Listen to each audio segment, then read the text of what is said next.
Oh, welcome back to Chosen, discovering the life of our true parents and their impact on the world. Thanks for being here. I know some of you have to rearrange your schedule based on the time zone to be live with us, but it means a lot. So thank you. You know, this is a 21-day docu-series, and we're exploring the lives of our true parents who are without a doubt the most fearless couple of all time. By the way, for those of you who would prefer to enjoy this in either Spanish or Japanese, we've got you. The number's posted in the chat box, and you can listen on your phone while watching with us live. By the way, if any of you have never heard of True Parents yet, don't worry. We've got you too. Just stick with us and you're going to find out. Yesterday, for example, we featured some of these important stories of those precious years of the early missionaries to America who were repioneering a new wave of attendance to God just when the country needed it most. Thank you, Dr. Shimio, Mr. Ikeno, Minister Reiko Jenkins, and Christoph Wilkening. Thank you so much for making it an incredible program. You know, we appreciate your testimonies, and especially we appreciate the fact that you helped to build the movement here for the sake of the American providence. You know, you shared your stories, but we also hope that other missionaries who had similar experiences or who came to work here at a similar time could also feel recognized with yesterday's episode. In fact, why not right now show us that you're with us? If any of you watching now were one of the early missionaries who left your homes, left your families or your school or whatever it was that you had to drop from your country of birth to come all the way over here to the United States of America, whether it was the late 60s, 70s, any time, why don't you just write your name in the chat box? Tell us your name and where you're from, maybe when you came, just so that you can be recognized by everybody. Thank you so much for helping build this incredible movement, this incredible family in America. By the way, if any of you missed yesterday's episode, don't worry. We got you. Just click the button below and you're going to have access to every single episode that has aired so far. Plus, as they air, they get dropped in there. And a massive library of incredible bonus feature material that we're putting in.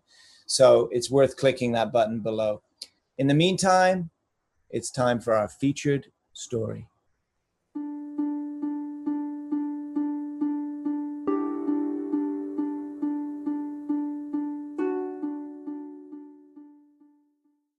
All right, let's go back a little bit, back to the 80s. As early as the late 80s, True Father began talking about a march on Moscow. We have to go to Moscow.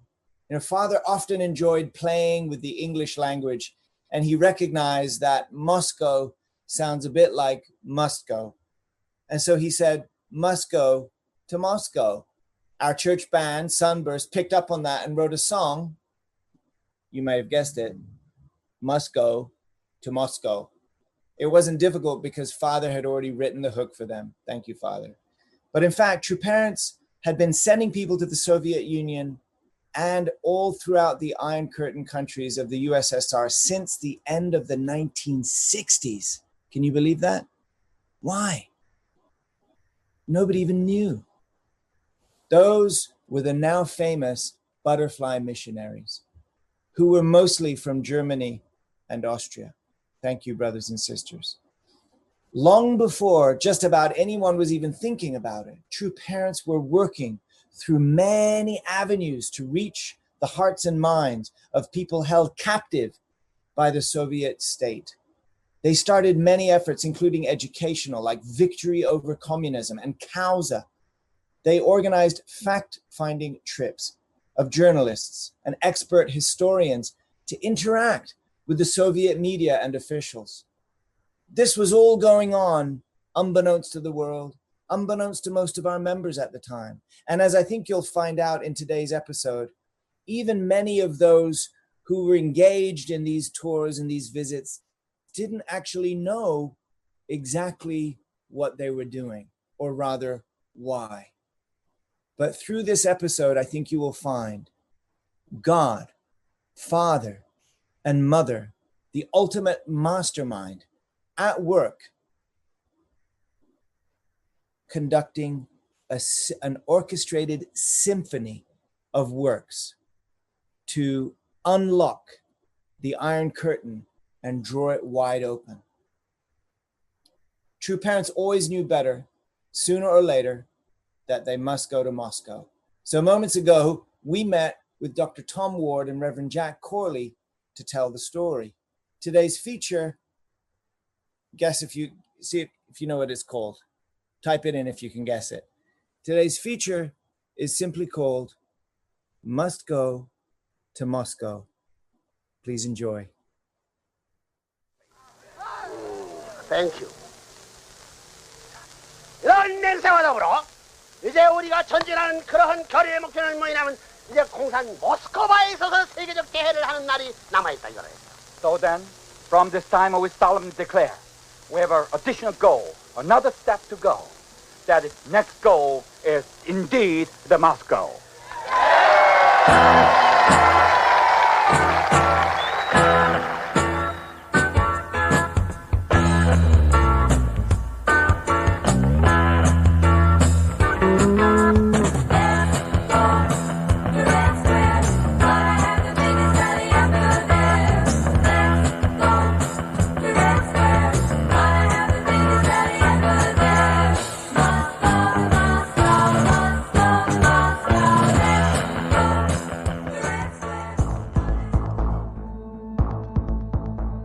On April 15th, 1988, Yu Kikamura, a member of the Japanese Red Army, was arrested on the New Jersey Turnpike, driving a 1980 Mazda.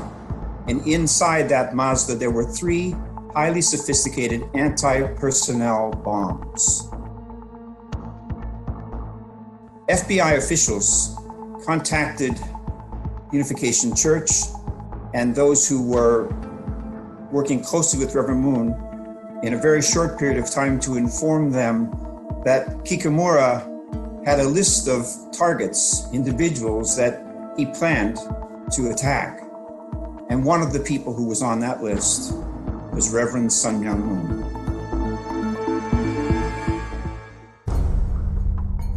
November 3rd, 1969, Richard Nixon used for the first time the term the great silent majority. And the wheel of destiny has turned so that any hope the world has for the survival of peace and freedom will be determined by whether the American people have the moral stamina and the courage to meet the challenge of free world leadership. We passed on the other side of the road and allowed the last hopes for peace and freedom of millions of people to be suffocated by the forces of totalitarianism. So tonight, to you, the great silent majority of my fellow Americans, I ask for your support. He used this term to refer to Americans who did not join in the large demonstrations back in the late 1960s against the Vietnam War, and those who did not partake in the counterculture, and who did not support the view that America was responsible for all the problems in the world.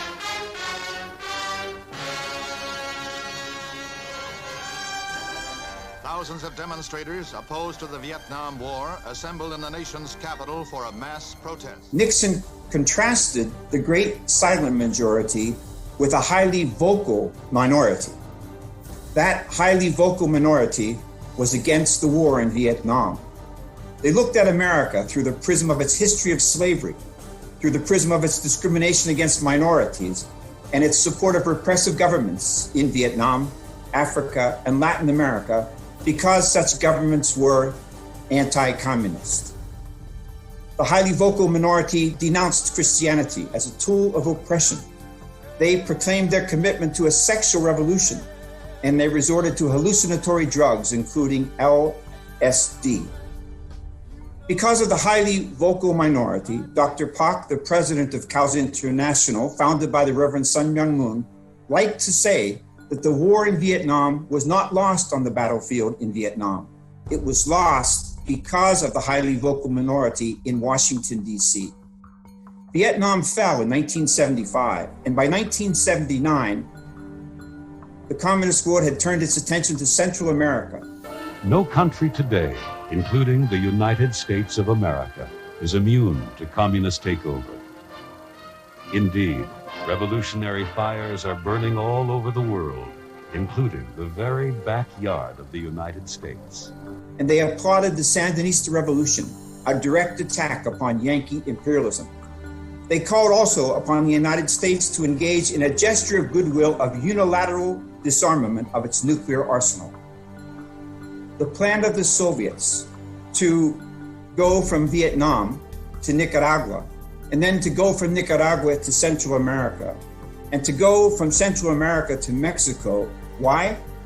Because they knew that Mexico had a 2,000-mile border with the United States, and that to defend that border would require millions of US troops. How would they get those millions of US troops? The US had only one of two choices. The first was to reenact the draft. That would be a very unpopular choice. The second would be to pull US troops out of NATO and out of the remaining outposts where there was a military presence in Asia, particularly Japan at that time. This would serve as a way for the United States to have to focus so much on its own border that the Soviet Union would find itself suddenly free to be able to begin to exert its will in Western Europe and Japan. The United States would become a hemispheric power, and the Soviets would move forward with their plan of expansionism. The silent majority that Richard Nixon spoke about, they saw these many things, but they had no way to articulate them. And then along came Reverend Sun Myung Moon. He inspired and turned around many educated American young people. As Causa emerged in Latin America and then in the United States, it became clear that he had the message needed to address the Soviet threat and Marxism-Leninism, which empowered the Soviet soul. Causa is the movement that unites the family of man under God, the Confederation of Association for the Unity of the Societies of the Americas. And when we reflect upon that Declaration of Independence, that all men are created equal, it seems that we have a responsibility towards our heritage and towards our forefathers to understand what it is that we can do in order to advance the cause of freedom rather than allowing the continued advance of the cause of tyranny. Father was involved every step of the way in the creation of the Causa movement. Remarkable thinkers and philosophers recognized the power of Reverend Moon's thought. Ricardo de la Sierva, a famous Spanish historian and a former minister of culture of Spain, said, "It seems to me that the Causa lecture manual offers the best analysis of Marxism-Leninism in print." And William Rusher, long-term editor of the National Review and a distinguished public intellectual, said, "I have enormous respect for the work Causa does, for the analysis which is clear, accurate, and honest, and looks in the round at all types of questions regarding the rather intricate aspects of communism that gets overlooked in our daily debates." We know, those of us who study about communism from the viewpoint of the divine principle, we understand, as Father said from the very beginning, this is a spiritual battle. There's a force behind communism, and the force behind communism is Satan, is a satanic force. Richard Wurmbrand, if you know the book Tortured for Christ, he went through all kinds of incredible torture at the hand of communists. And at the end of all those, the suffering and difficulties he went through, like one person used to burn him every single day, burn his flesh with cigarettes. And after all of the things that he went through, he said that one day he came to a realization. He looked at the person who was doing this and he said, "He's not doing this. It's impossible for a human being to treat another human being this way." And he said, then I understood there has to be a Satan. So what Father emphasized to us was that when we lectured, people should have spiritual experiences.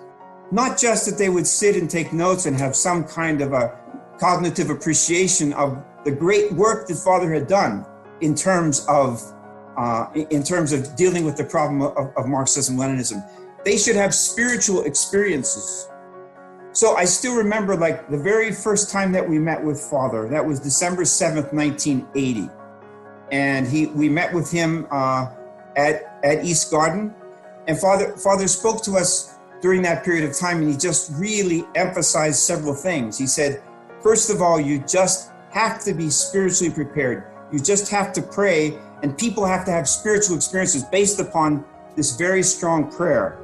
And also, he emphasized that we had to be united among ourselves. That wasn't always so easy to do, but we had to be united among ourselves. And he said, even if you have some struggles, you should never struggle publicly among yourselves. You have to somehow stay together and work together in unity, be a unified front, if you will. And Father said to us, he said, if somehow people in Latin America can understand the importance of true parents, then hopefully also the United States can understand the importance of true parents.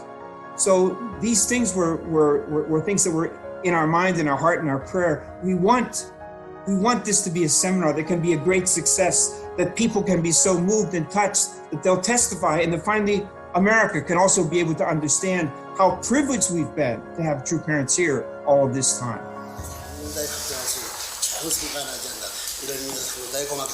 I would like to extend heartfelt thanks and appreciation for the opportunity to come to Moscow to hold this World Media Conference, sponsored by, jointly together with the Novosti Press Agency, together with the World Media Association. And the Soviet government has been very kind. When true parents met with Mikhail Gorbachev, they specifically asked and offered to help in several areas. One of those areas that they offered to help was in really, True Father wanted to keep the Soviet Union together. He wanted to see a democratic Soviet Union in which all the differences and all the hurt, everything could be able to be reconciled and solved, if you will. That was his aspiration. Even he, that always, one of the great things about True Father is he always sees the good in each situation, and he wanted to somehow restore something in the relationships amongst these people and be able to keep things going forward. So therefore, he was wanting to bring together all of these legislators to attend our conferences. I am also very happy to be here in the Soviet Union. My heart truly goes out to the people of Soviet Union. Many of you have gone through unbearable suffering, and that suddenly I love your country and your people very much. I clearly envision a moral and economic renaissance for the Soviet Union that will dramatically affect the entire world. I will do all I can encourage it, and I support that renaissance. You are undertaking a new Soviet revolution, but this should be a revolution without blood and bullets. A revolution of heart and soul. I have been speaking about the importance of the family, but I would tell you that in the depths of my heart, I feel that the Soviet people are part of my family. I assure you that my wife and the children feel the same. Also, I assure you that members of the unification movement worldwide will do their utmost to work together with you for the future prosperity and well-being of all humanity. We must regard ourselves as being all members of one global family, living in one global house. May God bless the Soviet Union and all its people. Ladies and gentlemen, thank you for coming, participating in this historical conference. Thank you very much. When True Father met with Mikhail Gorbachev, he specifically asked him to allow for freedom of religion.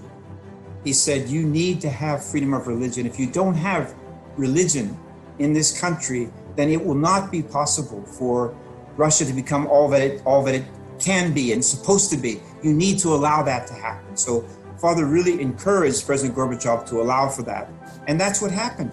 President Gorbachev did recognize the importance of somehow preserving and allowing religion to be able to come to life again inside the former Soviet Union.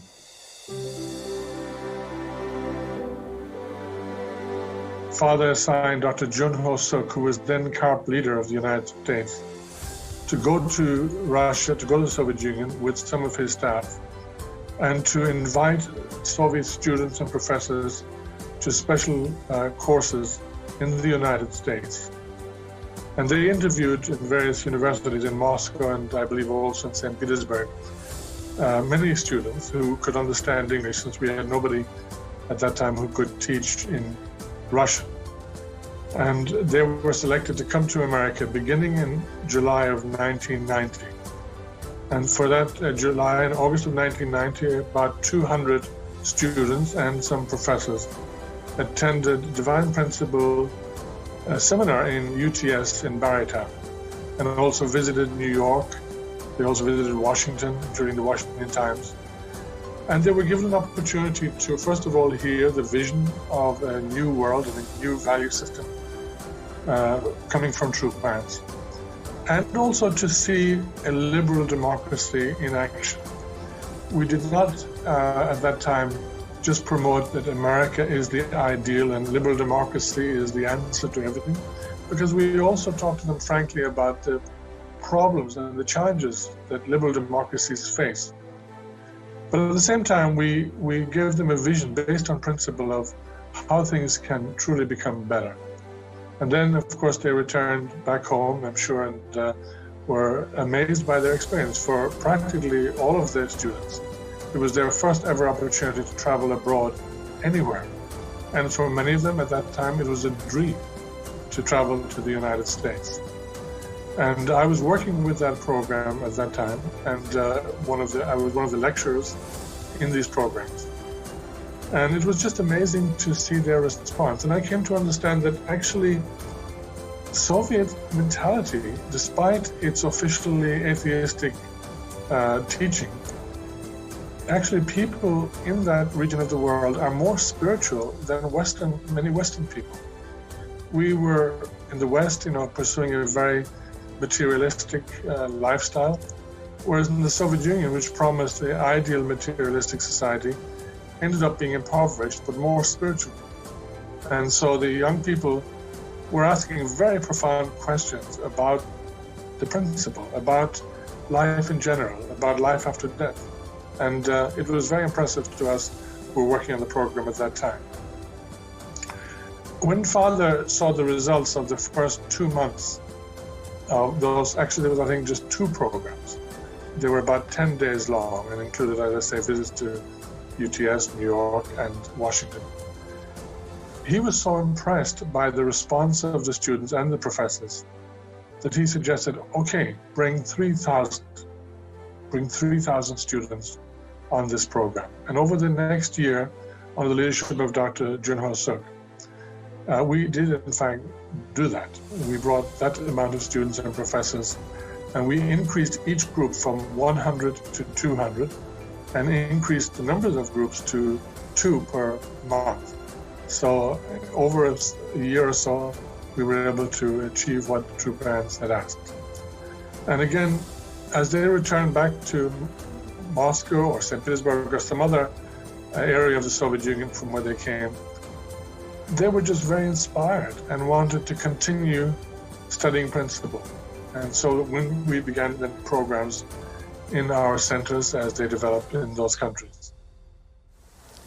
I must admit that I had the most exciting experience here, and during the lectures I felt closer to God. Your lectures inspired me to penetrate into the God's nature, to understand better what the true man should be. And of course, I'm very grateful to all the professors who gave the lectures, and because they gave food us for meditation.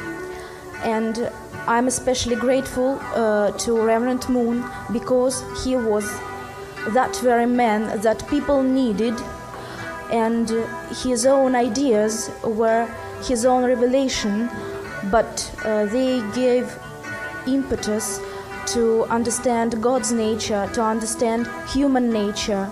First of all, I must say that I'm very grateful to Mr. and Mrs. Reverend Moon for giving me the opportunity to come here and stay in America and have most exciting experience. And I'm also very grateful to those people who took care of us during our stay here. We're surrounded by such love, true and sincere love. It was in the air, it was everywhere.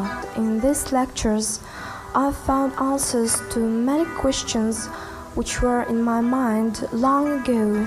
Questions about the existence of God, of human spirit, and I'm very glad that I've found these answers here at last. I just want to tell you what I'm feeling. And I'm very grateful to the Reverend Moon and also to the CARP staff that organized such a very nice, excited, and I don't know how to express it, voyage for us. Here we met this real atmosphere of love between people. You know, my spirit, wow, it's all around here, me, at the time, it's very satisfied, and it says, smile. Smile all the time. Love everybody who's around you, you know? So this atmosphere of loving each other is something very new for me, and maybe very new for all of us.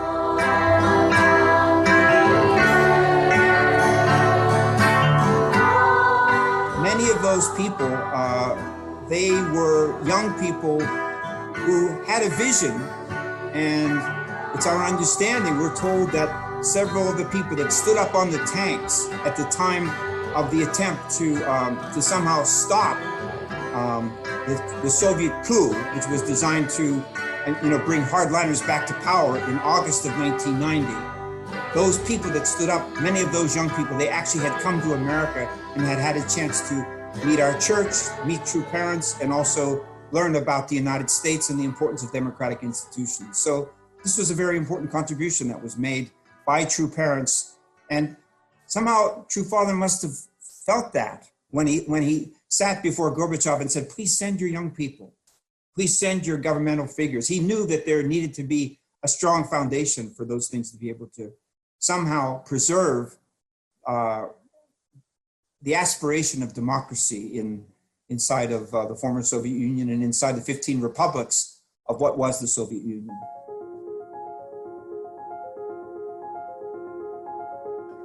I myself moved to Moscow in August of 1990, and we began the process of continuously inviting students to America, but also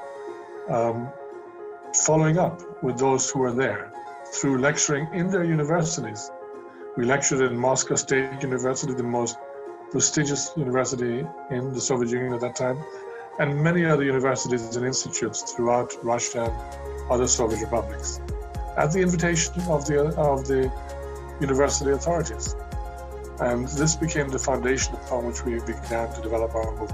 The reason why they wanted us to even come onto the universities was because they appreciated the value system that we were teaching. We weren't simply teaching a theology, but we were teaching a concept about family and society, which was very appealing to people from a country where their value system was obviously collapsing and had failed them. So they were in search of something new. And the professors, of course, they had lived more than the students through the communist system. And they realized more than anybody that the system had failed. And the question for them was, so what comes next? And they saw a vision through principle and through the value systems, particularly centering on the family and social values, that they felt could in fact replace what was formerly the Soviet Marxist system.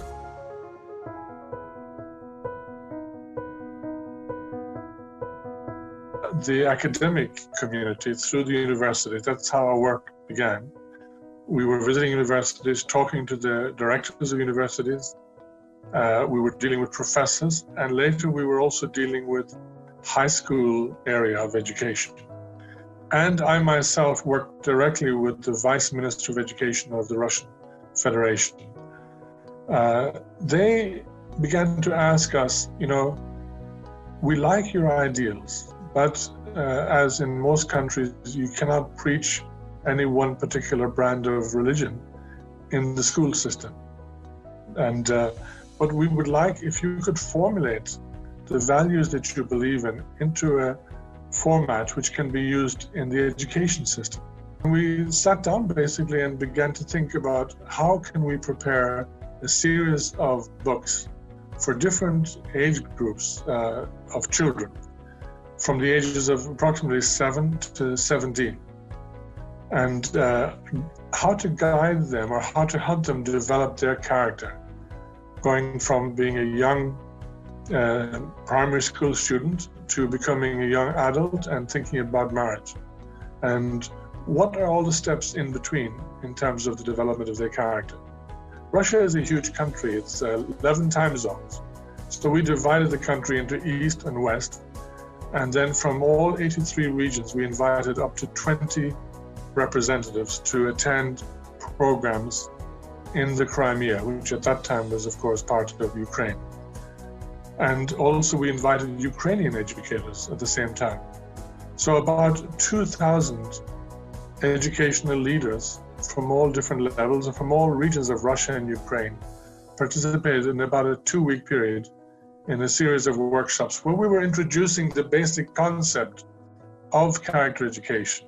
We had not yet written it, we had not yet developed it, but we wanted to share the fundamental ideals that we were proposing as the foundation for character education. And then they were so very inspired by this. They said, please go ahead and we will work with you, we'll support you, and then we will be happy to receive the materials that you produce and use them in our schools. The result of that was that we ended up reaching out to about 10,000 schools in the former Soviet region and eventually also Mongolia. And people were absolutely inspired by the content because it was written in a very understandable way for children. I had an experience of visiting some schools where children often said something like, it's the only book that we've ever had where we feel that the people who wrote this book, they really are talking to us. The Soviet system of education was very didactic. And, there was a lot of memorizing and things like this. But our materials, we drew upon experiences from other countries and worked with the native experts to create a book which was much more interesting for children. And it included exercises, it included examples from different countries and regions. Indeed, in fact, I believe that if Russia in particular, but also many other former Soviet republics and our countries, had really adopted our system in their schools, things would be much better today.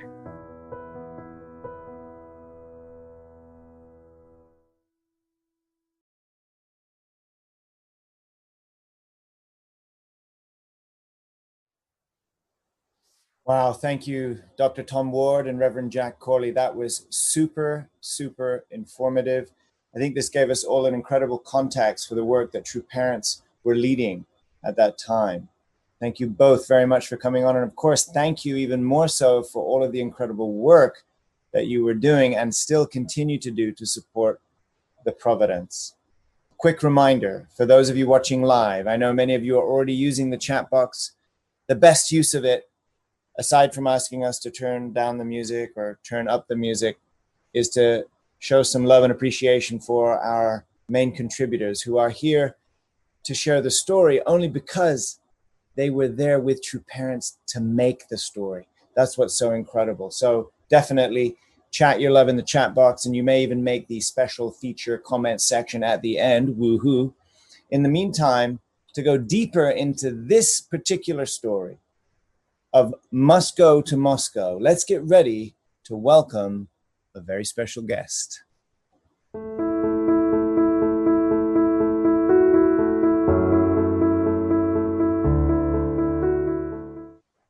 All right, welcome to the show. Today we have none other than Larry Moffat, who is the Secretary General of the Universal Peace Federation of North America. Also, you may not know, he is also the Executive Vice President of the Washington Times Foundation, and he was blessed in 1982.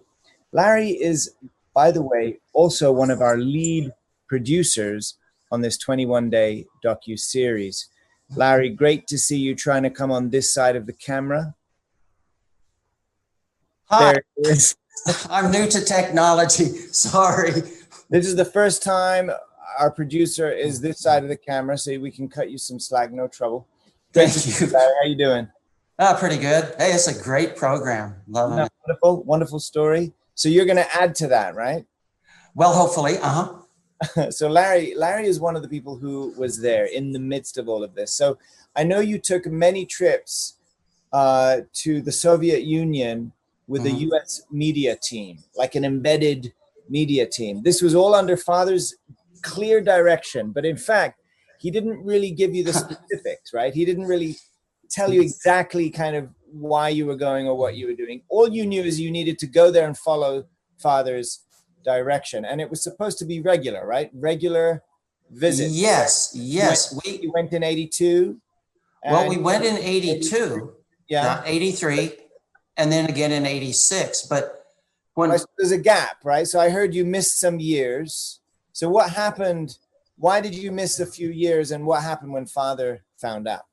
Well, 84 and 85 were pretty busy with a lot of things in our movement, and Father had told us to go to the Soviet Union and take journalists. In fact, it was during the Danbury trial that he called me down to give me the direction. And I said, okay, it's great, we'll do it. Why are we going? And he just said, well, seeing is believing, which, you know, is it's a, so I said, well, is it okay if we set up some meetings with journalists while we're there? And Father said, that's a great idea. So we did that 82 and 83. And the reason for the gap was some other things were going on, and we were very busy and resources were stretched. And so Dr. Pock thought, well, let's just kind of let it go for 2 years. We did. When Father found out, he was so upset. So because Father had wanted you to go regularly. Yes. We started in 1982 when it was during Danbury. Father was so focused on the trial, and yet at the same time, he was now thinking about going to Moscow. And he said, take some media people. So we took some, and we went and on September 30th, we just saw some people. And I knew that seeing isn't believing in the Soviet Union, because they'll show you a shiny tractor and a model kindergarten, and it's like a big production number from Sound of Music. They're showing you what they want you to see, of course. And so 82, your first trip, how many of you went? Oh, we went about 20-something. How many days? How long was the trip for? Oh, it was about a week or so. And we saw some things, and September 30th, we came back, and then 40 days later, and it was very scary. This wasn't like going to the Russia now. It was Cold War, and it was very serious. And we were intimidated all the time. KGB was everywhere, and we left. And 40 days after we left the Soviet Union, Brezhnev, who was the president of the Soviet Union, died at age 75 from a heart attack. So we came back and we reported to Father, and we came, and the next year we were we met with the four horsemen of the Soviet press. There was Pravda, Izvestia, TASS news agency, and Novosti news agency. And we would talk with them. We took some scholars and things like walking encyclopedias of Soviet history. Every interaction for them had to be like an ideological struggle. And our guys would just shut them down with facts and verse, even quoting Soviet publications. And they would just stop, pause, and then say, well, now 10 years ago, President Ford did, and they would start up with a new topic like they had just walked into the room. And then afterwards, we'd shake hands like nothing happened. And that was it. And I was very puzzled, went back, reported to Father. And the day that we left, Andropov, Yuri Andropov was the new president. The day we left, Andropov went to the hospital with kidney failure. And he was there for the last 6 months of his life, and then died 6 months later.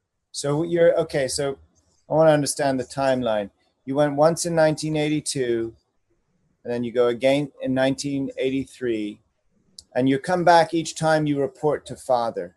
Yes.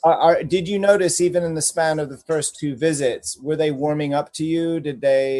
Was it the same experience both times, or? Oddly, they were warming up to us the second time. They were used to us. They knew we weren't going to jump across the table and grab them by the scruff. You were kind of establishing a rapport. So we had a rapport. When you came back to report to Father, what were those moments like? Well, I would always report. We'd bring him some little gifts, and I would always when we have a gift of meetings and stuff, they would always give me a bottle of whatever their beverage was, and I'd go to East Garden and I would shock everybody around the table and say, Father, here's all my liquor. And I would give him all these bottles. Father looked at him and he picked up one that it looked like you could clean your paintbrushes with it. And he had a buffalo on the front, and he signed it, handed it to Peter Kim and said, put this in the archives and toss the rest. And then he gave me, he would advise and would say, well, is there anything we should be doing that we're not doing? And Father just kind of do what you're doing. It's good. And he said, but be careful. They will send you pretty girls. The KGB will send you pretty girls. So he was warning you. But this must have been such central work. But you're kind of like going on stage without a script, or, I mean, you were well versed in what was going on, certainly geopolitically, but in terms of Father's aim and the in between the lines of what was going on, you apparently didn't know. You tell us a little bit about that. Deadly serious, and we knew it was deadly serious, but we weren't sure what we were doing and if we should do more of what we're doing or less of what we're doing or stuff like that. And skipping those 2 years, Father was very upset. He said, this is very important. So we jumped back into action. We knew, we got our game face back on. We went back in 86, and we were there in 86, and we would be around the Soviet Union. We went down to Kiev and stuff like that. And then we came back and we landed in the United States on April 14, and 12 days after we left the USSR, not too far, very close to where we had been, the number 4 reactor at the V.I. Lenin nuclear power plant near the city of Chernobyl exploded during a morning test and released into the wind 30 to 40 times the radioactivity of the combined bombs that blew up. Many people will remember Chernobyl. And Hiroshima. Did that play a role in your trips, or did that affect your next trip? No, we went the next year in 87. And so Larry, tell us, one thing I do want to make sure we cover is the butterfly mission, because I know several members have heard about it. There's also a book with testimonies. Mother has spoken a lot about it. I know she's very, she holds the butterfly missionaries deep, deep in her heart. Yes. And so tell us about that. We may have heard bits and pieces, but you were actually, there, and even you didn't know that they were there. Could you tell us how you discovered what was going on? Yes. In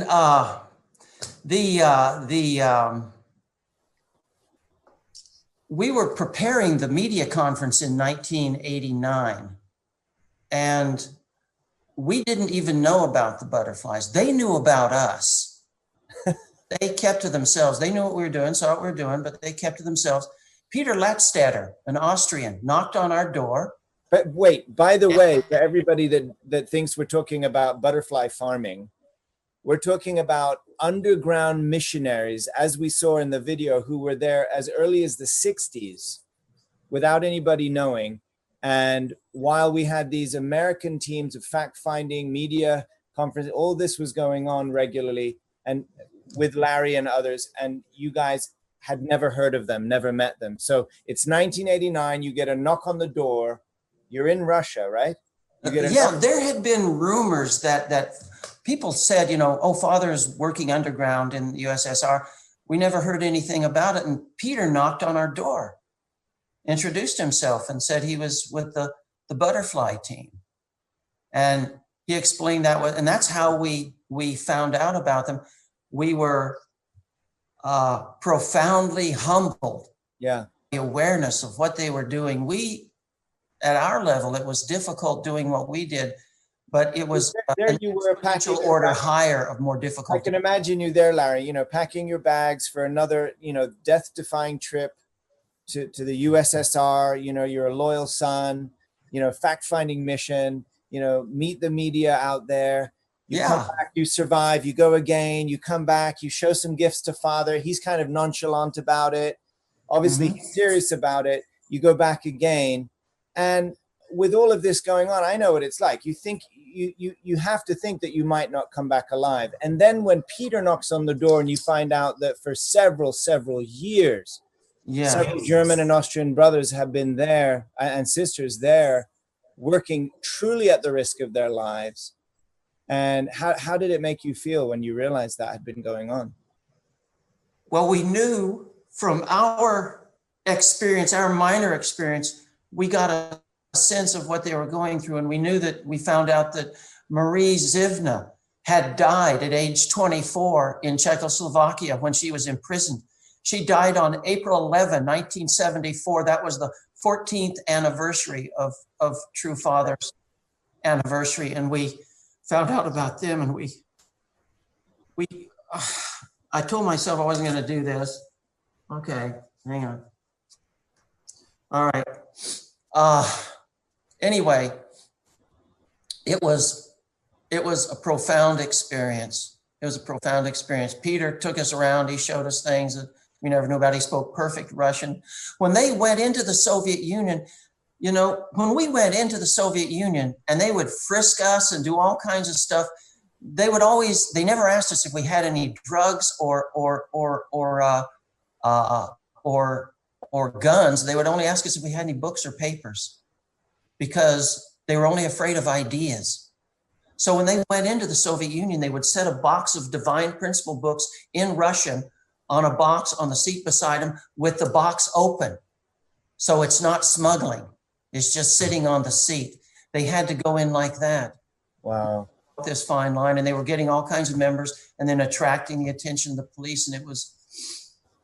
You mentioned Marie Zivna. She died at 24. Was she imprisoned? What happened to her? She was, the church in Czechoslovakia was quite successful. I wish I could tell the story from a personal point of view of being there, but she was in Czechoslovakia. The church was growing. They attracted the attention of the police, and they would round up members. They did this in several countries, and she was in prison. I'm not sure exactly the circumstances of her death, but she died in that prison at age 24. And I'm sure she is not forgotten by heaven at all. So that was an incredible experience for us. And we realized not only the dedication of these people, but we realized the dedication of Father and Mother and how much they had been working every moment through every kind of possible avenue to send people to the Soviet Union, in every way. That we did the media, somebody else was working with victory over communism in Korea and Japan, and getting into brutal street fights in the 50s and early 60s, and we were and then you had the butterflies. It's extraordinary, Larry. When I think about it, there's nobody that understood the massive threat of communism than Father. Father knew it well, personally experienced it. Mother also. At the time when we're watching Hollywood movies, you know, the Cold War movies, you know, the espionage, the James Bond movies, it's like any spy movie, it had to have something to do with the Cold War and the Soviet Union. And it was always creating this storyline between the United States of America and Russia, the enemy nations, and, you know, this approach of trying to outmaneuver, outbuild, out-talk the other. And yet here you've got true parents who know even more sincerely and deeply the real threat. What are they doing? They're sending butterfly missionaries, risking the lives to be there to prepare the soil for a time that's coming. And then sending the fact-finding tours. And then in this video clip, right, that we just saw where Dr. Ward was sharing about meeting Gorbachev, Dr. Ward was there at that table between Mother and Gorbachev. And what was Father saying?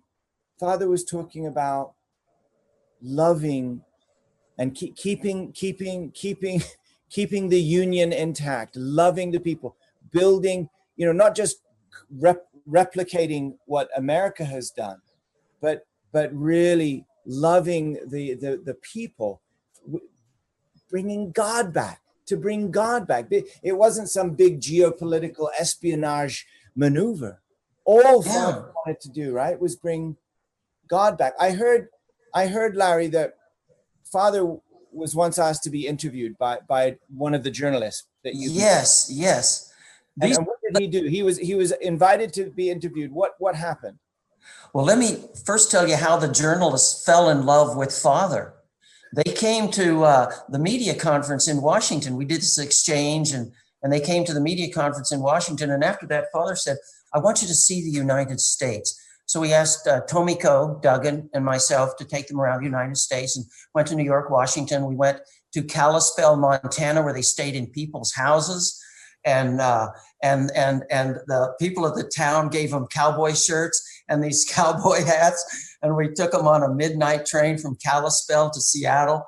And I got to say, all right, men, let's get these cattle to Kansas, my John Wayne. And we went over the mountains, Cascade Mountains, the snowfall. They saw that. They saw everything. And on the way, everywhere we stopped, we bought a ton of postcards. And we gave it to these guys. And we bought some stamps. And they all wrote postcards back to Father and Mother. These personal postcards of gratitude, half in English, half in Russian, and they would arrive at Iskar. We'd give them stamps, and they would pick out the stamps. Oh, yeah, we have this bird in Russia. So they would put that on the stamp, but they liked this one. They said, can we put 2 stamps on a postcard? Well, sure.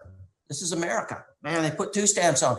And then they would send them to Father, and Father would get these postcards with stamps, and they would get they got something every day for the course of this weird trip, sometimes 10 postcards in a day.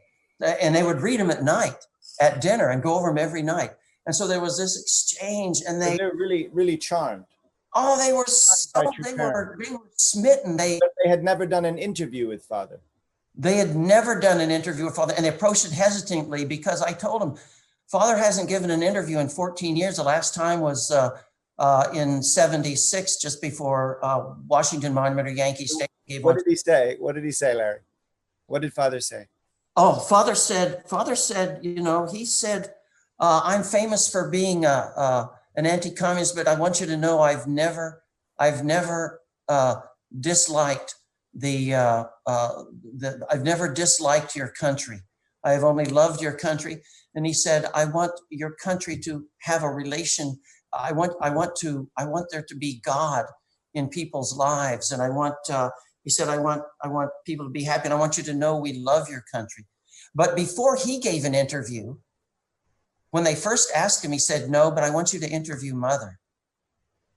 Why? Why did he say that? Oh, it was a brilliant idea because Mother is soft and she's sweet. And because they're used to seeing people in the media who are kind of didactic and strong and forceful. And Mother just talked about how much we love your families. We love the people of the Soviet Union. And this was a big, influential magazine that went out through 11 time zones all the way across the Soviet Union. And people loved Mother. It was a brilliant idea. It was the best idea. And Mother she was like oil on the water. Wow. And so calming. And it was. Talk about a deft move on Father's part. Brilliant. Oh, it was guided by Father's. No, you ask and then she just charmed him even more, I'm sure. Amazing. Oh yeah, and then Father was very kind too, but it was a man's kindness. But Mother was just Mother, and she was Mom, and it was just amazing. And it's incredible. I love Larry, all of this effort. I know that. Well, I've only just recently understood it a little bit better myself. I'm sure many of our viewers haven't yet understood how this all was building up. Ultimately, for true parents to be able to meet in 1990 with Gorbachev. And we've seen the photo. I think many of us have seen the photo. Yeah.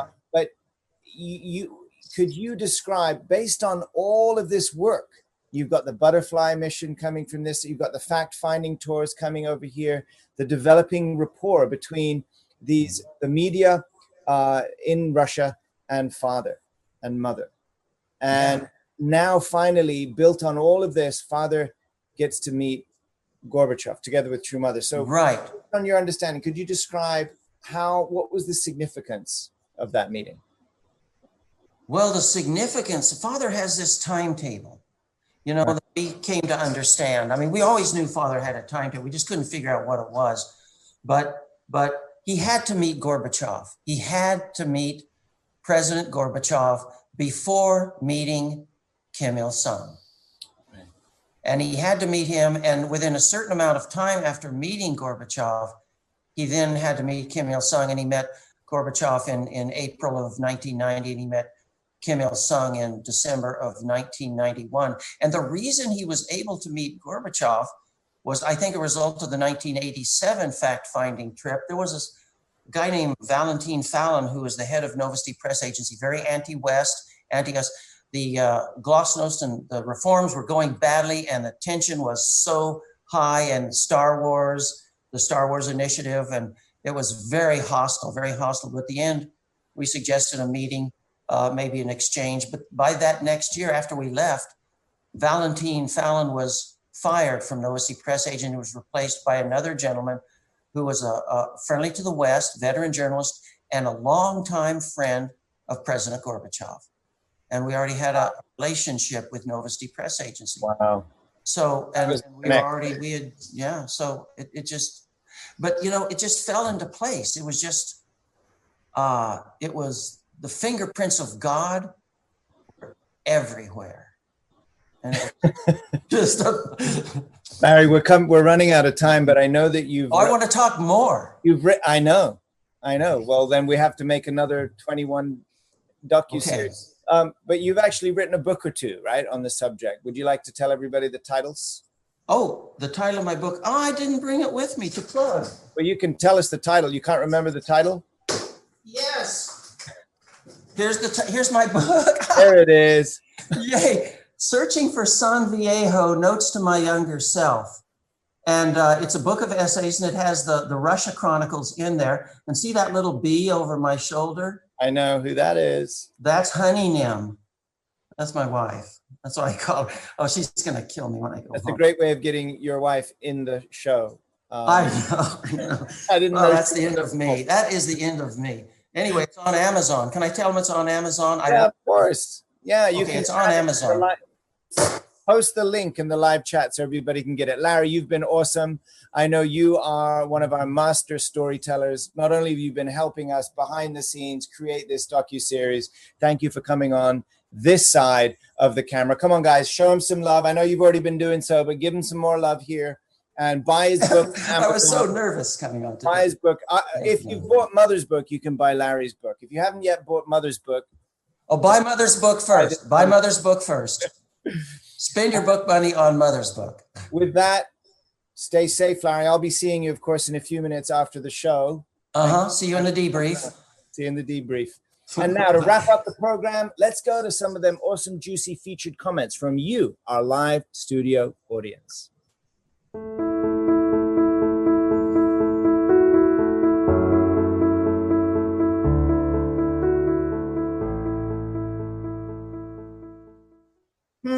Mika's being featured again. I'm noticing some star commenters. Mika, wow, she says. These testimonies from our Moscow students are so touching. Right, me too. I was really moved. Couldn't keep my face dry on that. Our brothers and sisters are unknowingly seeking for this truth that we hold. That's right. That's right. It's time to share it with them so that they can recognize this new life. It's only us that limits God's to work. These students give me a new perspective about their feelings of gratitude to receive this truth about God and true parents. We must share and witness. You know, that's exactly right, Mika. It's like, let us feed those who are hungry. And to those who are full, let them digest for a while. Meanwhile, let us feed those who are hungry, right? Because there are people starving for true parents' love. Next, we've got Luana Marie. I know who that is. I am compassionate about true parents because true parents have been compassionate about all people. And I love knowing that it is not wrong to value and love all people. Thank you. This is the way to end being enemies to others. The true love of all people destroys even the concept of human enemies. This is a good point. Enemy is a human construct. God didn't invent that thing. I love the life work of true parents. Thank you, Luan and Marie. God bless you. Thank you for that. And from Brian, I love this episode so much. I'm really grateful for everyone that made the foundation for Russia. Because if it weren't for that, my dad wouldn't be here. Wow. Wow, wow, wow. I was touched to hear the testimonies from the Russian brothers and sisters testifying about God and true parents. Thank you. You know what?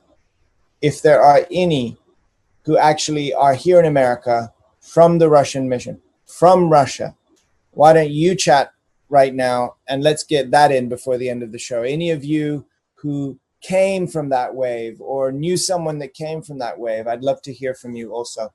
But first, we got to go to the village square. What is everyone raving about in the village square? I hear it's still about this. These puppies flying off the shelves like donuts on National Donut Day, according to Reverend Jackson. That's how quickly they're going. So make sure that you get yours. Order or pledge. Go to motherofpeace.com. And thank you to those who have written some beautiful love letters to True Mother.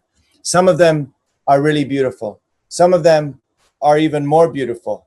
Just know that if you condense your beauty into concise language, chances are it will be translated that much quicker, if you get my gist. If you'd like to, though, write a letter to Mother. Send it to chosenworkshops.com/love letters. And you're not going to get by me. Not